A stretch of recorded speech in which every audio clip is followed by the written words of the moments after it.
Ok, fin de première journée, on est à plus 1500 dollars sur ce compte. Oui, juste ici. Bon, ok les gars, j'ai fait quelque chose de très simple. On a pris 5 challenges, enfin 7 en tout. J'ai déjà 200K de validés chez TopStep. J'ai pris 5 challenges en plus et on va faire une vidéo YouTube pour vous montrer comment on valide des challenges. Ok. Donc je vais vous débriefer chaque journée de trading avec une vidéo YouTube. Ok. Et on va valider ça ensemble. Je vais faire ça devant vous. Et comme ça, vous allez voir comment c'est possible de débloquer 254 capitales en un minimum de temps. Maintenant, on n'est pas sûr à 100% de réussir du premier coup. Ok, je vous promets pas que je vais réussir du premier coup du coup. Mais on va essayer de faire ça le plus rapidement possible avec un risk management clair, avec une stratégie qui est claire aussi pour que vous compreniez comment je trade et comment j'ai réussi à atteindre autant de capital avec les propres firmes. Donc, pour rappel, je suis funded à plus de 1 million de dollars sur des propres firmes CFD et futures. Donc voilà, on part sur ça et j'espère que ça vous plaira comme série de vidéos. Ok, fin de première journée, on est à plus 1500 dollars sur ce compte. Oui, juste ici. Problème, j'avais déconnecté le paper trading, je m'en suis pas rendu compte. Ok. Enfin, en fait, je l'avais mal activé, je crois. Et du coup, ça a pris ça sur un seul compte. Et sur un deuxième, j'ai réussi à reprendre le trade, mais avec beaucoup moins de risques. Donc là, j'avais mis 700 dollars de risque sur ce trade. De toute façon, je vais vous faire le débrief exact dans la vidéo. Et ouais, bon, du coup, on a 1500 dollars sur un des comptes, à peu près 800 dollars sur un autre compte, et tous les autres, ils sont à BE. Donc voilà, on aura peut-être un compte qui sera funded avant les autres, deux comptes qui seront funded avant les autres. Mais voilà, bonne fin de journée. Donc c'était un long, je l'ai pris à peu près ici. Je viens de TP juste là.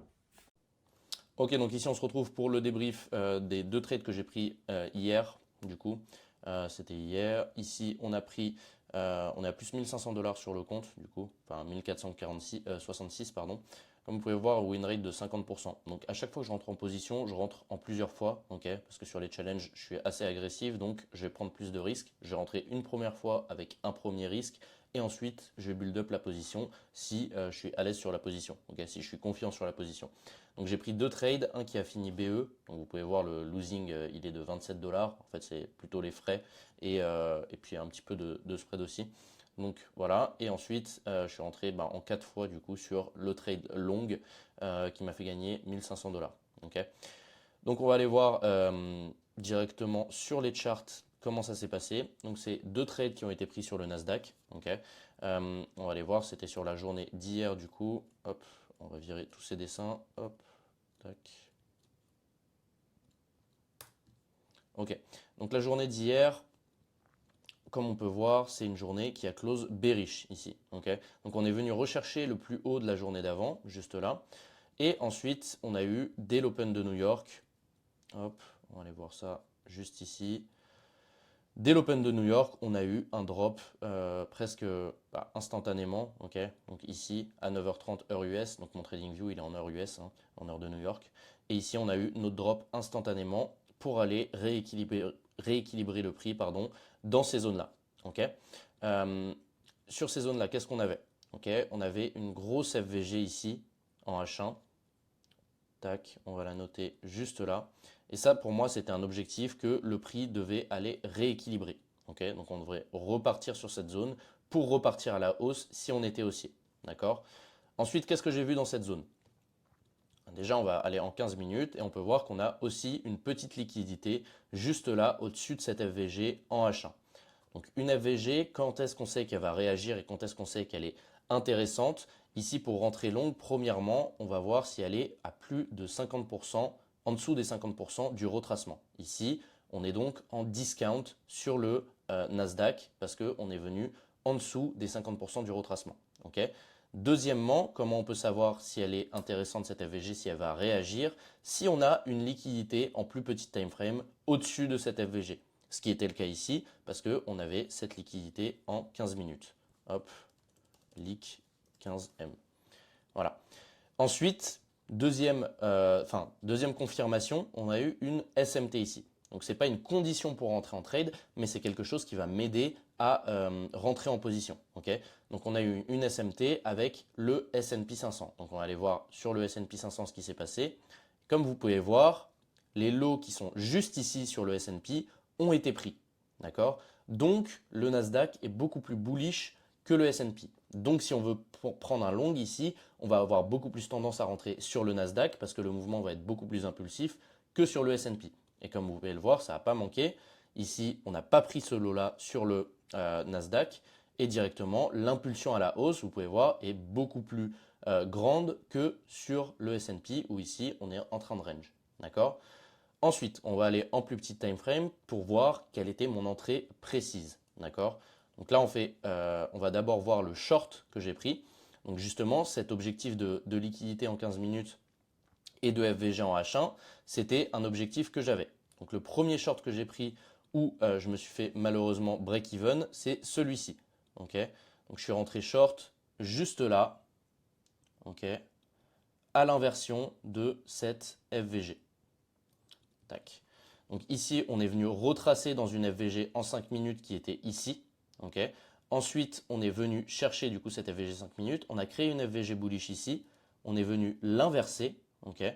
Donc quand on inverse une FVG bullish, ça nous prouve que notre order flow change de sens. Et ici, étant donné qu'on avait cet objectif de liquidité et cette FVG qu'on devait retracer, eh ben, c'était un setup qui était très pertinent pour rentrer short. Okay.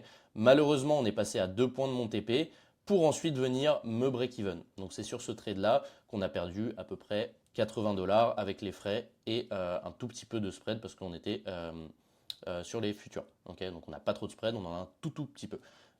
Donc voilà pour ce trade. Donc ici ensuite pour le long, donc le trade qui m'a fait gagner 1500 $ sur les challenges, ça va être celui-ci. Donc on est allé chercher d'abord premièrement cette liquidité en 15 minutes et on a tapé cette FVG en H1. Ensuite, deuxièmement, on est passé en dessous du lot qu'on avait fait en 1 minute pour venir nous chercher une deuxième prise de liquidité. Ça, c'est ma deuxième confirmation. Ensuite, qu'est-ce que je vais chercher à voir? Je vais chercher à voir si le prix change d'order flow. Comment je sais si le prix change d'order flow? Si on inverse une FVG bearish. Okay, donc ici, on a une FVG bearish qui était juste ici. Okay, donc oui, elle est petite, mais comme je le dis toujours, avec les FVG, ce n'est pas la taille qui compte. On veut juste savoir si elle était inversée ou pas. En plus de ça, comment elle a été inversée, ça c'est important par contre, c'est est-ce qu'elle a été inversée avec du displacement? Est-ce que le mouvement avec lequel on inverse la FVG a été impulsif ou non? Parce que c'est ça qui va marquer si on a les gros acteurs du marché qui vont rentrer en position. Okay, et nous, on veut suivre justement ces gros acteurs du marché. Donc là, ici, on a toutes les personnes qui se sont fait piéger short. Et ensuite, on a notre mouvement impulsif à la hausse. Donc moi, je suis rentré directement à l'inversion de cette FVG parce que j'ai vu que le mouvement était très impulsif. Mon stop loss sur la dernière prise de liquidité. Et au niveau du take profit, j'ai vu qu'on avait beaucoup de liquidités ici, donc des equal high qui n'ont pas été touchés. Donc, c'était mon objectif parce que je savais qu'il y avait beaucoup de chances que le marché aille chercher cette zone si on était bullish. Okay, et ici, comme vous pouvez le voir, ça n'a pas manqué. On est venu retracer un petit peu dans cette FVG, du coup, dans le mouvement impulsif qu'on avait créé. Hop, donc on est venu retracer une fois et 2 fois ici. Et ensuite, on est parti directement vers notre TP avec un mouvement bien impulsif, ce qui nous a donné un RR de 2,64. Okay, donc comme je vous ai dit, je risque beaucoup sur le challenge. En risque total sur cette position, j'étais à un peu moins de 500 $. Okay, c'est pour ça que j'ai eu un TP de 1500 $. Donc pour la plupart des traders, ça va être super risqué de prendre un trade avec autant de risques sur un challenge où on n'a que 4% de drawdown. Mais pour moi, comme je vous l'ai dit, le but avec cette série, c'est de vous montrer comment on peut revalider un challenge le plus rapidement possible. Okay, et pour moi, le but avec les challenge prop firms, c'est d'être funded le plus vite possible. Okay, donc voilà le premier trade, enfin les 2 trades qu'on a pris sur cette journée de trading. Et puis moi, je vous retrouve directement demain pour vous débriefer la journée de demain. Bon, on se retrouve 2 jours après, le premier jour de trading, du coup, que je viens de vous détailler, les gars. Et je vous donne un petit avant-goût de la prochaine vidéo. Donc, hop, voilà ça. On est sur le petit avant-goût. Et juste ici, vous avez un trade qui est totalement détaillé, ok? Donc, vous avez toutes mes confirmations qui sont notées sur l'écran. Et ça, je vous le partage complètement gratuitement, ok? Dans le Telegram qui est juste en description, ok? Donc, je vous apporte full value là-bas, ok? Et pour tous ceux qui voudraient apprendre à trader exactement comme je trade, avoir ma vision des marchés et avoir une stratégie qui est adaptée à vous avec ma vision des marchés, vous pouvez réserver un appel avec moi, ça va être le premier lien dans la description. Et je vous dis à la prochaine pour le prochain jour du coup de la validation des challenges.